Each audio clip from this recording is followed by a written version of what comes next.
Awesome. Brody Leven. I live in Salt Lake City, Utah because I'm a skier and that's like an inevitable phase that you go through. It's somehow lasted 15 years for me though. Originally from Chesterland, Ohio, which is northeastern Ohio in the snow belt, less of an inevitable phase for a skier to go through. And I didn't ski west of Ohio until I was 19 and moved to Utah for university, actually. Um, Now, yeah, small business owner here. I mean, my business is Brody Leven Incorporated.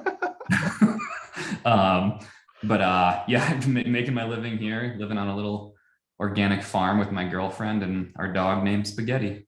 Cool. Um, yeah, one of the things I wanted to ask you about was the fact that you like started as a park skier and now you're like the complete opposite of a park skier. What is that like? Why the transition?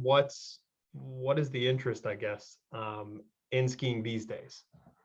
I mean, I think I like park skiing still seems to be like internally my identity. Like, I still think park skiing is so cool. I would still much rather wear baggy clothes. Like, I just think park skiing is so cool. Yeah. And I mean, that was so growing up in Ohio, we didn't even have a park. And then we had a kind of a half pipe sort of thing. It was like a very low angle half pipe thing that they made out of dirt, and it was only open for snowboarders. Then I was really interested in park skiing though, because like, what else are you interested in? You subscribe to Freeze, you Yeah. get the magazine New Schoolers finally exists, you get on there and you're like, oh, park skiing is what skiing is if you don't live in Ohio. um, and then so yeah, I went to a ski academy in Vermont for my final 2 years of high school to see if like the little jumps, so like back at my home ski hill in Ohio, I would build jumps by hand, and you have to build them quickly. So the ski hill is only like 210 vertical feet. But it's over 1,000 feet long. It's like a quarter mile long. So it's like almost completely flat.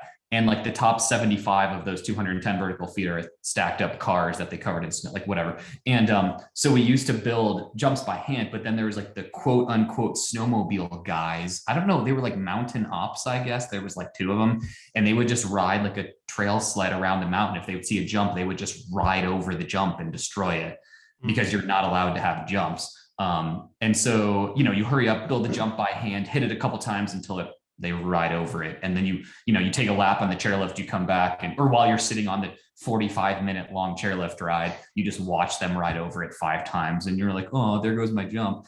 And so I was getting really into park skiing, and my parents knew of a water ramp because I grew up a soccer player. My dad was a soccer coach, blah, blah, blah.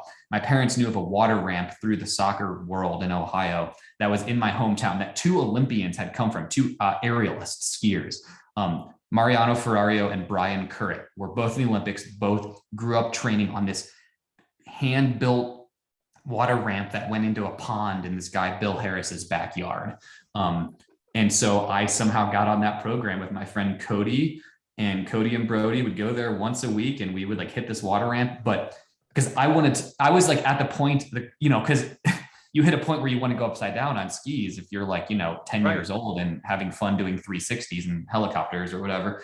And they're like, if you're going to go upside down on skis, you're going to learn to do it the right way. And then all of a sudden I'm doing these like perfectly laid out gymnastic style aerial backflips into a water ramp. And I'm like, oh, this is how you go upside down. And then I would start spending the summers at the Olympic Training Center in Lake Placid, New York. And my parents didn't have money to send me all this stuff. So I like start this business so I could pay to do all these camps and stuff. And then I realized like that and park skiing are two very different things, actually. Like one is gymnastics on skis and one of them is park skiing.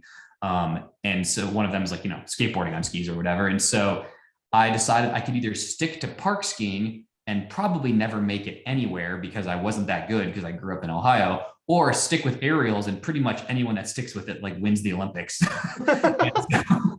And so I'm like, man, I'd probably rather park ski than do aerials forever. So I quit aerials, kept park skiing. I would like go to little contests in New York or Pennsylvania, but I didn't grow up in a family of skiers. So my parents would like drive me 3 hours, sit in the lodge from bell to bell, and then like drive me home because they just wanted me to like get involved, or they were supportive of me skiing. They couldn't support me like financially to do it, but they were like, hey, if you want to ski, like go skiing all day. That's cool.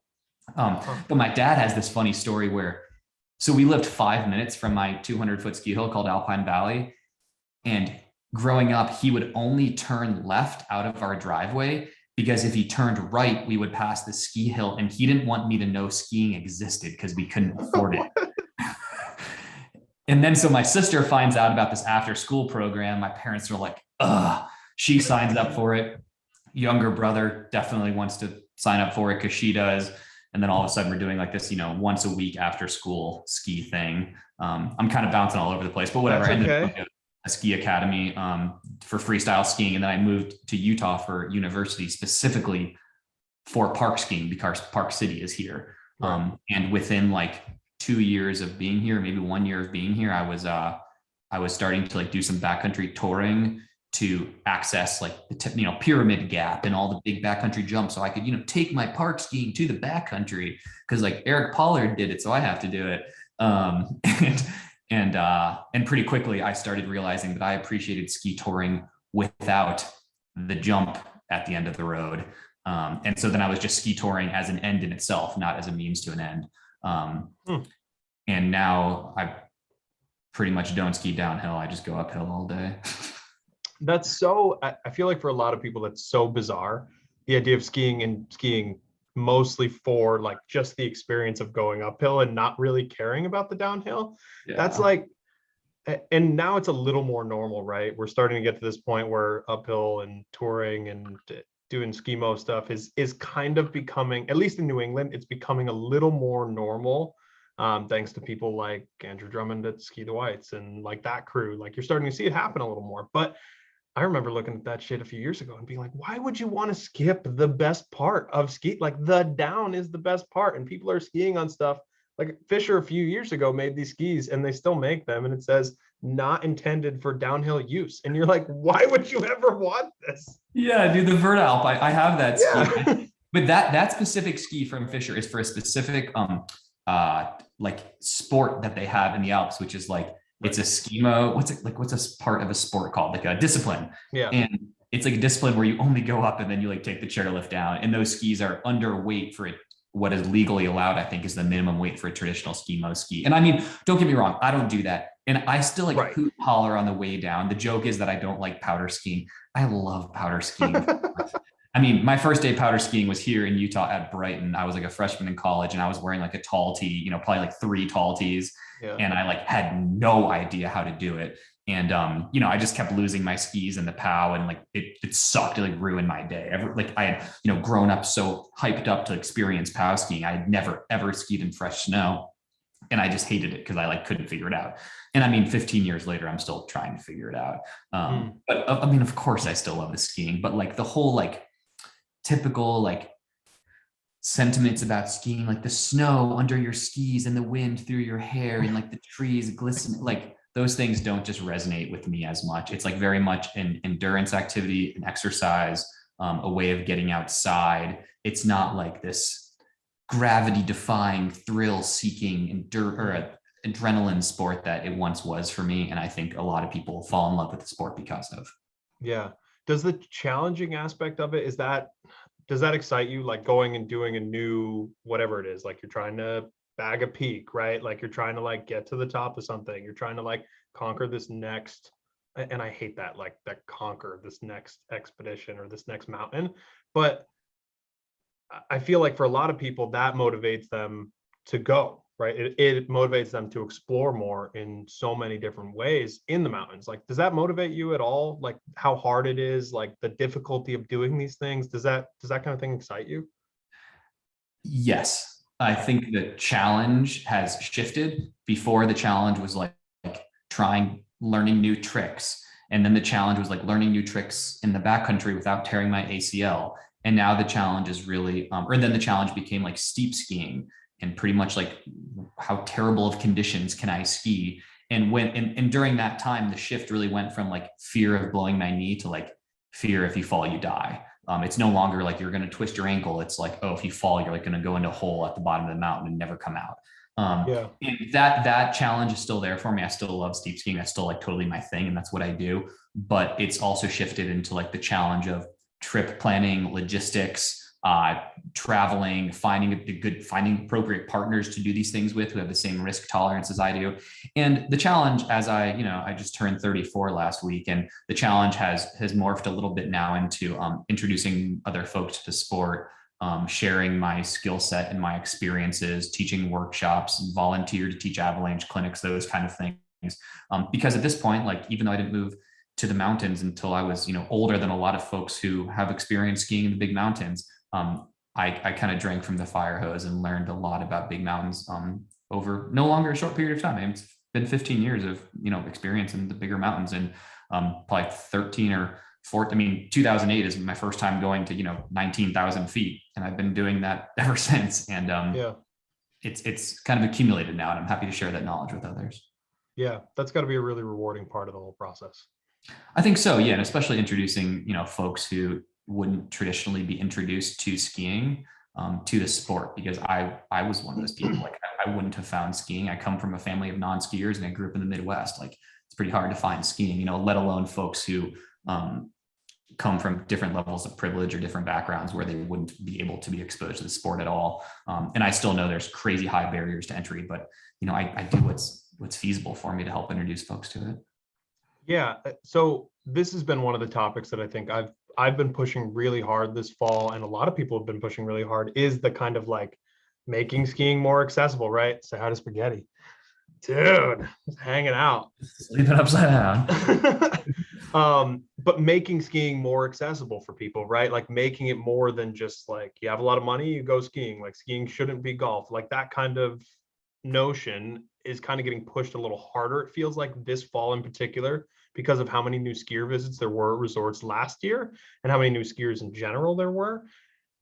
How do you see that going in the future, I guess? Because to me, it seems like we're on a downward trajectory, especially with like the release of things like First Tracks or whatever it's called. And like all these programs where they're kind of incentivizing people to spend more. Like, you have more money, we'll definitely take more of your money and we will give you more for it, Your money is good here, as it turns out. Yeah. I mean, I'm in an interesting position for me, because I found myself saying this more and more recently, but I haven't skied at a ski resort for like almost a decade now. All of the skiing I do is human powered. I earn every turn that I make. And that's not for some, carbon footprint reason or for some anti-ski resort reason. It's just the type of skiing that I have found that I enjoy during like this phase in my life.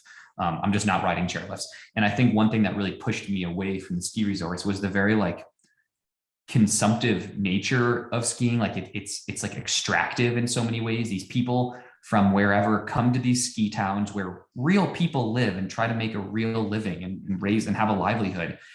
And they just extract, they take, they leave. And they're not necessarily like adding anything to the town besides maybe an influx of money. But I think towns, to be like thriving areas, need more than an influx of money, including ski towns. And so like this extractive nature of it was just kind of just disgusting to me, and not something, a $20 hamburger and $30 hot chocolate like wasn't really like giving me my kicks anymore. And I was okay removing myself from that. At the same time, of course, that's how 99.9% of skiers interact with the sport. That is what keeps me going as a professional skier, is people doing that. Of course, I acknowledge that. I respect it. I'm all for ski resorts. I think they're awesome. It's the only way I can ski, no doubt. Everyone go to ski resort, go skiing. That's cool. But I think if people could interact with the community around it, both the ski resort and like the ski community in general, in a way that's less extractive, that would be great. But at the same time, it's like people's vacation, and you can't blame them for just showing up. They don't want to like, put a piece in the art gallery. They just like want to go on vacation and go skiing and buy the $20 hamburger and then get out of there. So I think it is an interesting position to be in, but it's one that I have found myself just advocating, just in general, I advocate for people to get outside. And I think skiing is no different. People, if they have the opportunity or they can make the opportunity for themselves to go skiing, I think they should. Yeah. Yeah. And I think the kind of push towards uphill skiing in the last few years, where it's kind of becoming a little more norm, is opening a lot of doors for people, because a secondhand touring package, or like buying a touring package in general, is expensive, but it's like buying a new mountain bike, where you kind of have already bought the thing you need to do the activity, and the place you go do the activity exists. It's free, right? You go and you hang out and you go skiing and you have fun, or you go ride your mountain bike, right? You're not going every time I go and ride like the local single track, I don't pay. Like it's not part of it. And I think skiing kind of has an opportunity to do a little more of that. It's just how is that going to be? We need that consumption, like the part where everybody's going to spend money so that you and I and everybody else in this category can get paid still needs to happen. And it's just a weird balance where skiing, like we need to go to the resorts, but the resorts suck and they're packed and they're full and everything's expensive and it's a totally different does it experience. suck, or is it just like us being in that world? We think like, No, oh, dude, I think it there's does. nobody. The pass product is way worse than it had, like to me. And again, I don't know. For the average consumer, maybe it looks like it's way better, right? Because you can buy an Epic Pass at a discounted rate and you can go ski 40 resorts or whatever the fuck. And it works really well for some people. But the problem is what you led with is you're going into these ski towns and you treat them like they are solely ski towns and not actual towns. And I think that becomes a problem long term for the people that live there because there's not going to be staff. There's not going to be people to work those places that you actually need for that whole mechanism to work. And it's a very bizarre situation in skiing. It's a great point. I don't know if I'm the best to speak to it. I mean, the part where you said, you can get into backcountry skiing now, it's like, yes, that's becoming more normalized. Like if you have $12,000 in an all-wheel drive car and time to get off work to go skiing before or during the day or after work, and the money and the time and the experience to get the avalanche education and a good partner who also has all these things, yeah, you can get into backcountry skiing. yeah. But and, dude, so the thing is a lot of these resorts are making that accessible, right? They're making like for example, my local hill here is $50 for the year for an uphill pass. Totally safe, groomed, prepared, ready to go. Like roads are salted, everything's plowed, we're ready to go. And it costs basically that $50 a year.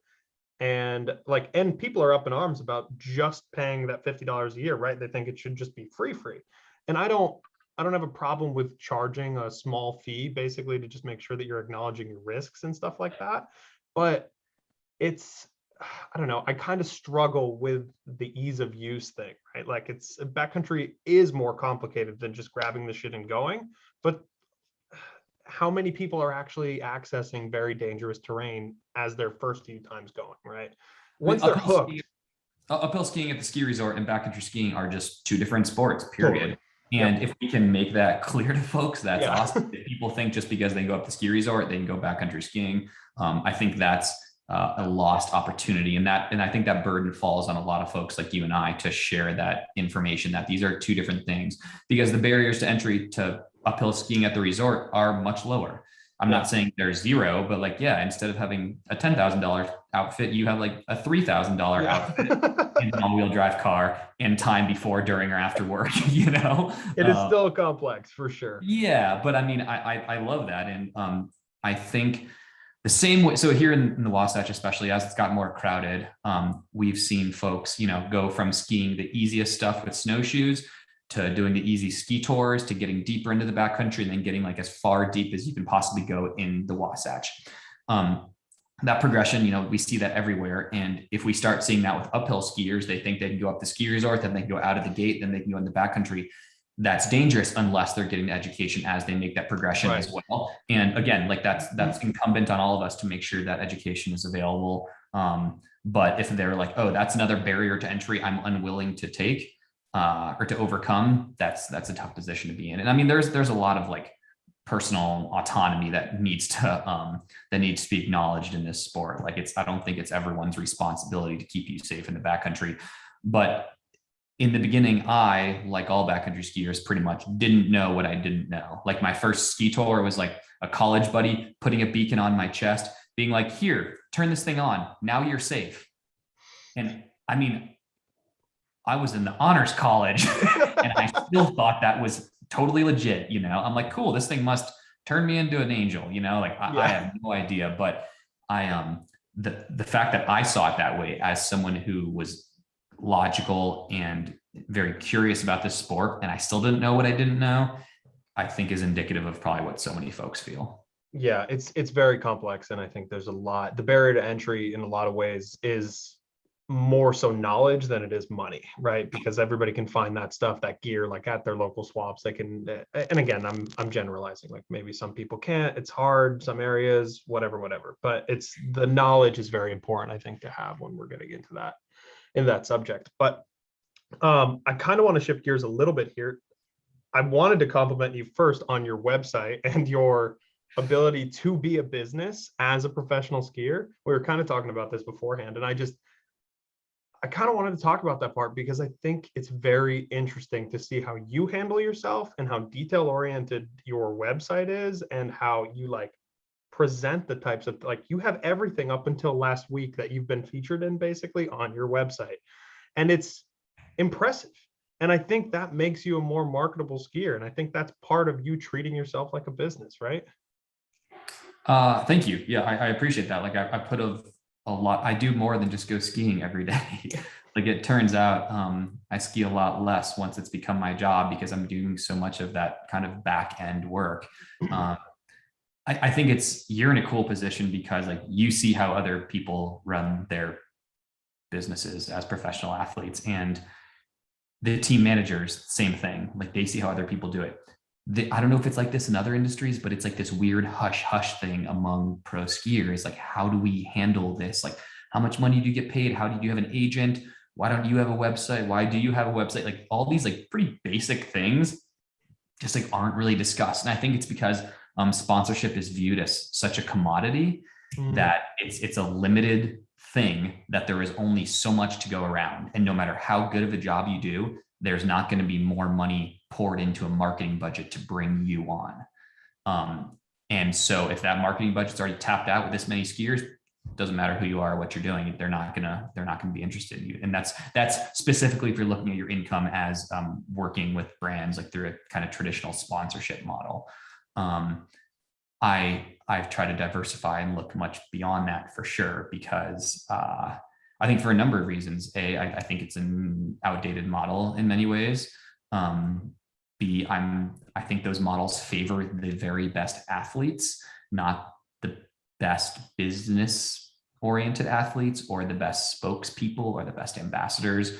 And so in that way, I try to definitely diversify kind of my offering to the companies that I work with, and also try not to only be reliant on companies that I'm working with, but instead have other, streams of revenue or whatever it is, all of which are related to my skiing. And that is like the hub of the wheel. But I think sponsorships are only one spoke coming from that.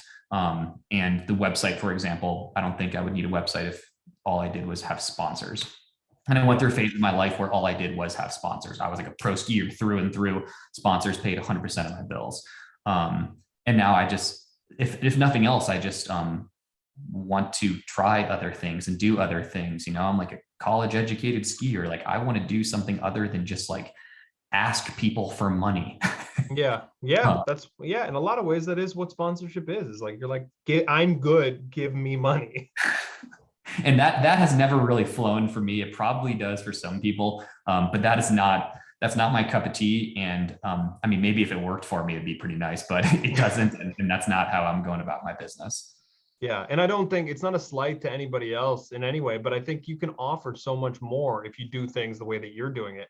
And one of the questions I have, and I'm kind of running into this lately myself, where it's like, do you feel like you're offering too much to brands at some point for too little, right? Because you're offering this super organized platform, you're offering a whole bunch of different ways to be a proper ambassador for a brand, but we all get paid like ski industry people, right? Like we all get paid like skiers, where it's like you're one contract to one contract, 1 year to 1 year. And I almost am shifting the way that I'm looking at these partner. And again, I'm not an athlete, like I run a podcast, and like I look at sponsors though, and we call them sponsors in the same way.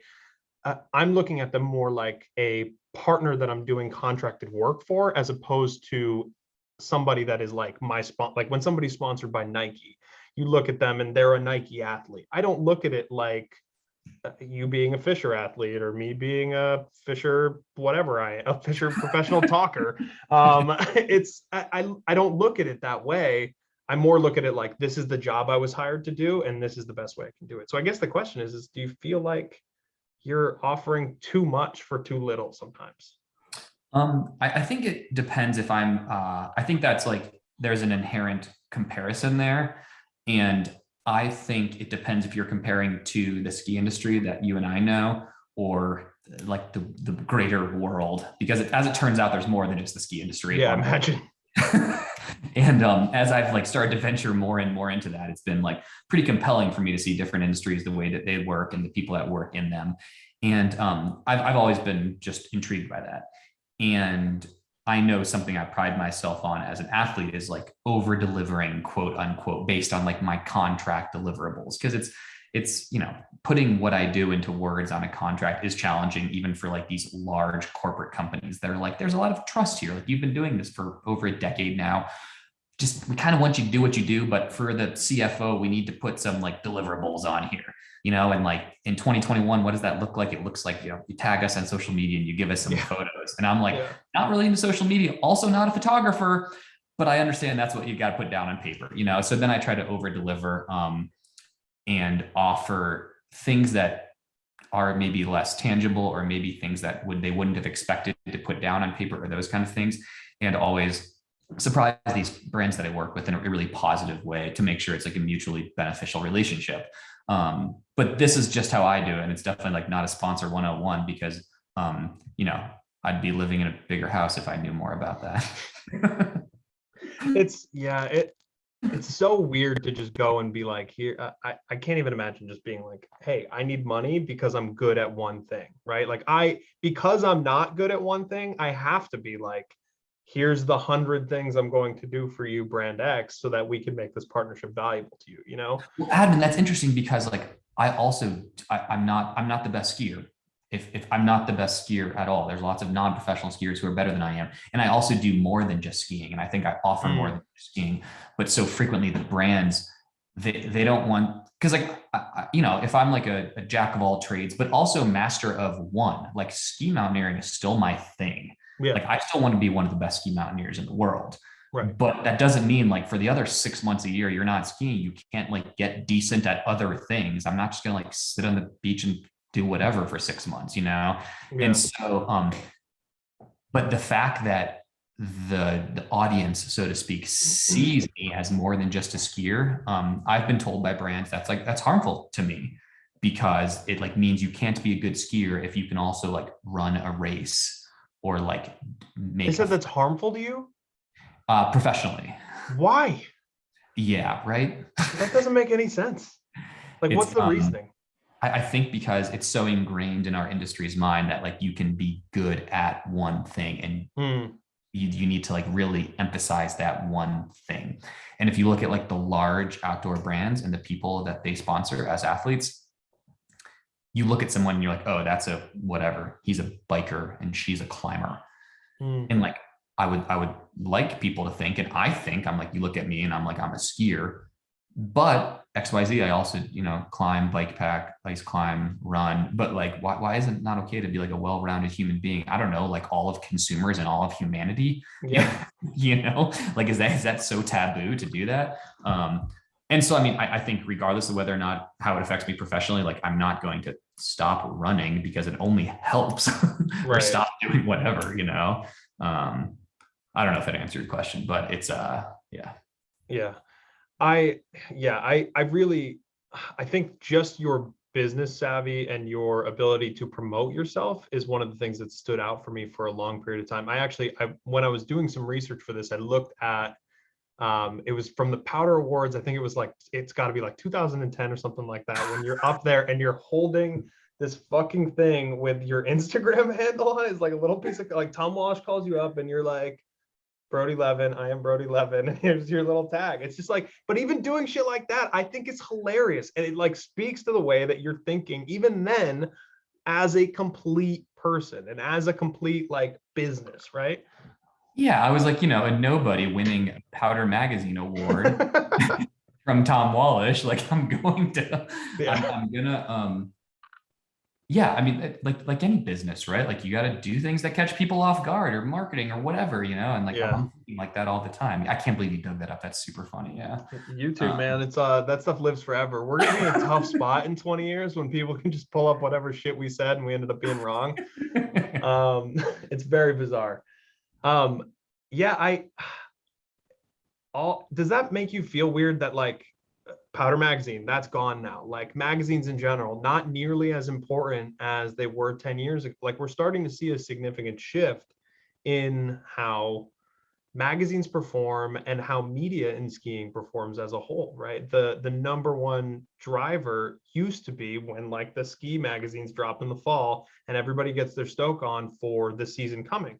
Now, I don't know how much people actually give a fuck. Like I really don't like, do people read anymore? I don't know that they do. Like, yeah, I sure hope so. You get online, you sure don't think they do. That's for sure. I mean, yeah. I don't think it's like a generational thing. I don't think it's like I'm one to like, rave about the old days, but that's how I was introduced to skiing was, through freeze and free skier and eventually powder. And that's what I had to look up to, right? Like these people were like the athletes and everything I saw was like, that's what, whether I wanted to be a pro skier one day or I just wanted to like ski these places I couldn't even imagine because they're bigger than Pennsylvania. Whatever it is, like that's like pretty nostalgic for me to think about. And to think that now people can get on and interact with their favorite athletes and their favorite ski resorts online. I think that's cool. But I wish it wasn't like an and or situation. I wish you could kind of have both. Right? Is that what I meant to say? Yeah, like I wish you could have both, and it's Yeah. unfortunate like to see the magazines disappearing. Like, I've been on 3 powder covers. Those are like highlights of my life. In like 10 years, are people going to be like, what's a powder cover? Yeah, why does that matter? Yeah, Yeah, why but does that matter? no, I don't think that's true. I think that's going to matter forever. I think those types of things will hold for a long period of time, and maybe, I mean, digital copies of those things will be available, and like maybe they'll matter then in that format. I don't know, but I think they're important, man. I think But they're always dude, going to be important. today I was hanging stuff up in my gear room, like just posters and like I was hanging up my powder covers, and one of them I didn't have a copy of, and so I went online to find the issue to print it. I was going to print it and frame it because I'm like, oh, this is like something very important to me. This is 2 hours ago, Yeah. and I find the link on my website because I have OCD and thus I have everything I've ever been in chronicled on my website, and I very quickly found that issue of powder, clicked on it, and it was like a dead link. Yeah.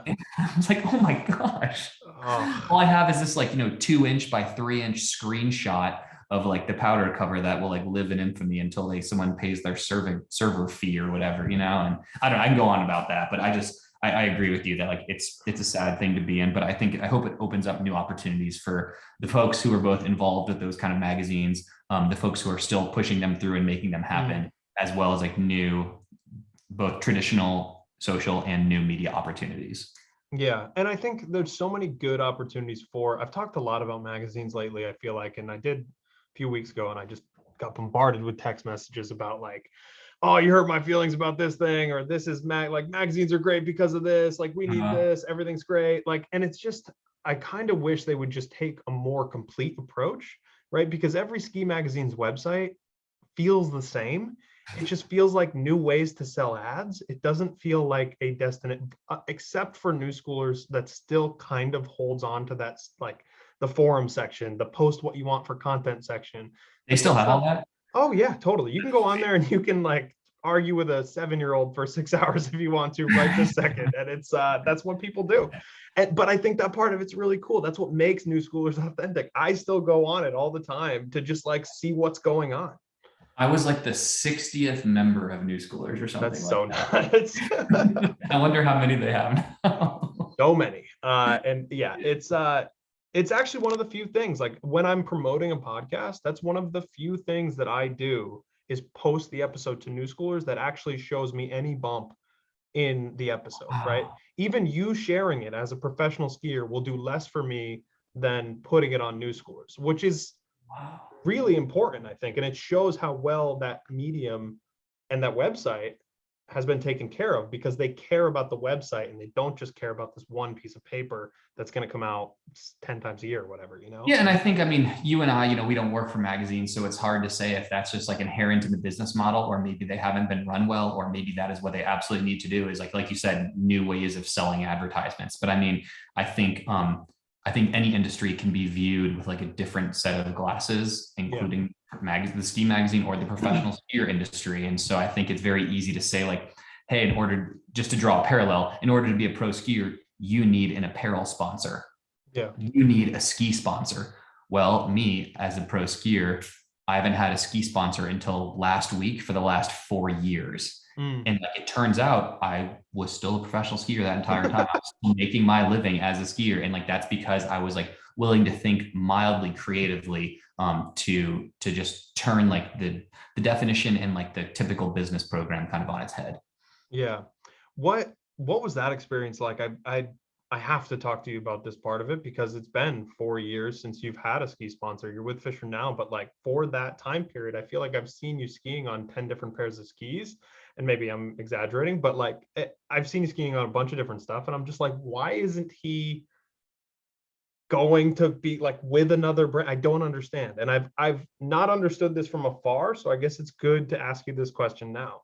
Yeah, sure. And I mean, I wonder if like, the general audience is interested in that or not. I don't know. But like, I think the definition of ski sponsor is maybe part of the colloquial definition versus like my definition is kind of part of the issue here. Like, have I gotten like as many free skis as I've wanted for the past 4 years from any company that I was talking to? Definitely. Like, there were companies that supported me getting out skiing. They said, please use our skis. That's awesome.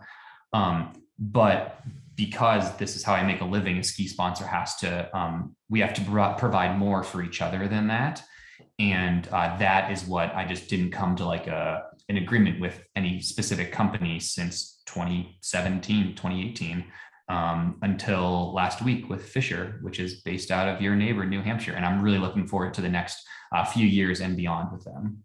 Yeah. Yeah. They've been great to me, and I've got nothing but good things to say about them. And I've told you this, I think it aligns well with what you do too. Like, they make a lot of product that's really fucking good, and it lines up with what you do, man. I mean, it just tends to make sense. Yeah, I mean, they were the first company, as soon as I lost my previous ski sponsor in 2017, they were the first company I went to. And I was like, hey, like, I have been eyeing your skis from afar. Of course, I haven't tried them. I've been skiing on the same brand of skis for a number of years now, but I would love to, give them a shot and see if maybe we can work something out. And it's not that there was any failure. It's just that in order to come to an agreement that like is mutually beneficial and something that's going to work for both of us in the long term, it took a few years to make that happen. And in the meantime, of course, I was talking to other brands were giving me skis. I was trying skis the first time in so long, because like pretty much my entire ski life, I've had a sponsor. So I've only tried a few brands of skis ever. I was sponsored by Line Skis from like age 13 to 20. I was sponsored because that's a park skier. And then like at the end of my park skiing career, as I was touring, they're like, we don't make touring stuff. And I'm like, I'm going to keep using your skis. And then I was sponsored by Surface Skis. Yeah. And then for a few years, and then I was sponsored by Salomon for like 4 years or something like that. And otherwise, I never tried a pair of Fischer skis. I never tried any of these like small independent ski companies, because I was always under obligations to ski these other skis. And so that was a really fun opportunity for the last few years, even while I was talking to these brands, seeing if we could make something happen, to try out like a bunch of different skis, which is something I hadn't done. And that was really fun. And I definitely am happy with where I landed after a few years of conversation, a few years of trying different skis. And I think Fischer and I have a great thing going. Yeah. Yeah, I agree. Can I ask you about your past partnership too? Like, I mean, that one seemed like it ended pretty abruptly, and it was like very bizarre, but like looking back on it now, I think it almost makes sense, right? Because Salomon doesn't really make the kind of product that you would want to use for what you do now anyway. Like, so I feel like that cutoff, and maybe it's related, maybe it's not related, but it feels like it almost makes sense at this point. Like, for better or for worse, this worked out.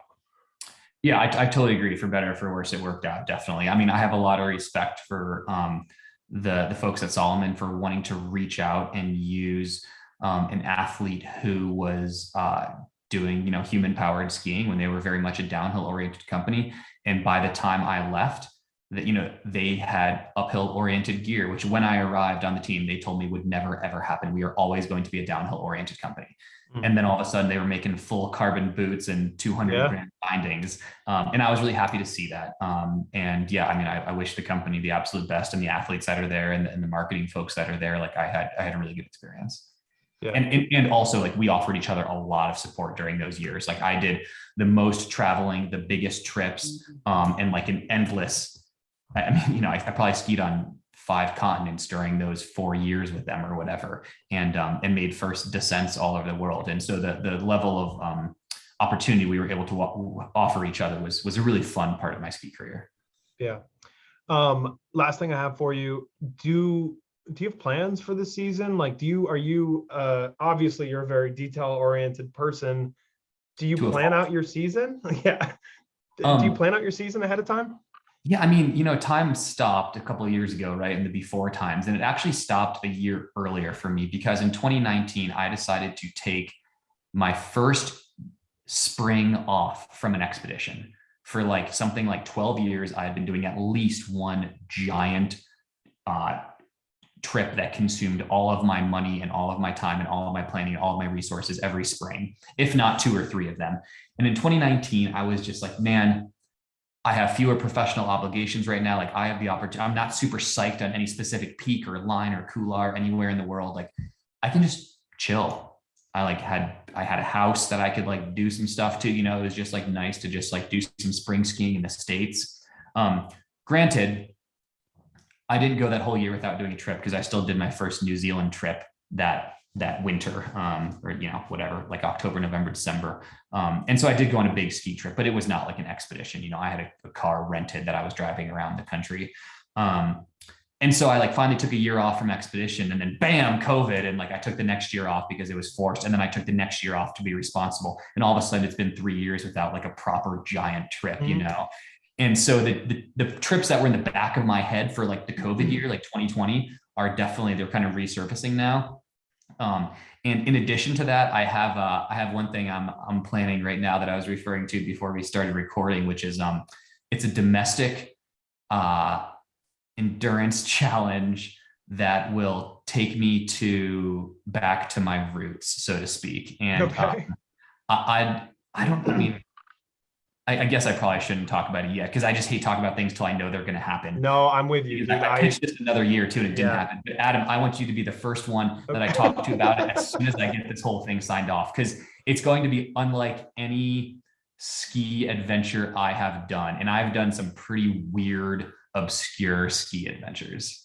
Amazing. Well, I'm very excited to hear about it. I'm sure it's going to be great, but I am 100% with you. I don't want to talk about anything until it's fucking signed and getting delivered. Like it's almost like a superstition, it's not like I don't care if everyone knows. I want everyone to know about it. I just, I don't want to jinx myself. And so but it's cool because I kind of have in the past have divided my ski career up just in my mind, kind of like between trying to do half stuff that's kind of like forward thinking, cutting edge ski mountaineering, first descents, on the opposite side of the planet, yada, yada, yada, risk my life, really scary. Ooh, but no one like seems to really like, that's not as attractive to most skiers as like kind of more like entertaining, kind of goofy stories of like me trying really hard, not necessarily risking my life at all, high risk of failure, and slightly more relatable. Like I did these series of pedal to peaks trips, where I would like ride my bike with all my ski gear on it. And this is like, 8-9 years ago, I was doing this.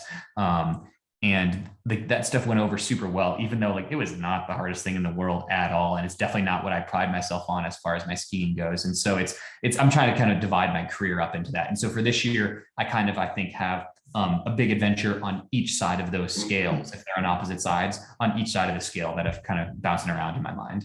Okay. Sick. Yeah. That sounds awesome. Cool. Where can people find you on social? Where can people find your website? The whole nine. Feel free. BrodyLeven.com, Brody Leven on all the social medias, as long as you're down with stuff that hasn't been updated in like 6 months. Because that's how much I care about it. No, but I really like interacting with folks and chatting with them about kind of their their future ski plans. I have a couple workshops available for folks, whether there's one on adventure trip planning, there's one on, how to pack your backcountry ski pack. And I'm always down to talk gear and experiences and get out there with people. Sick. Well, thank you for your time, dude. I appreciate it.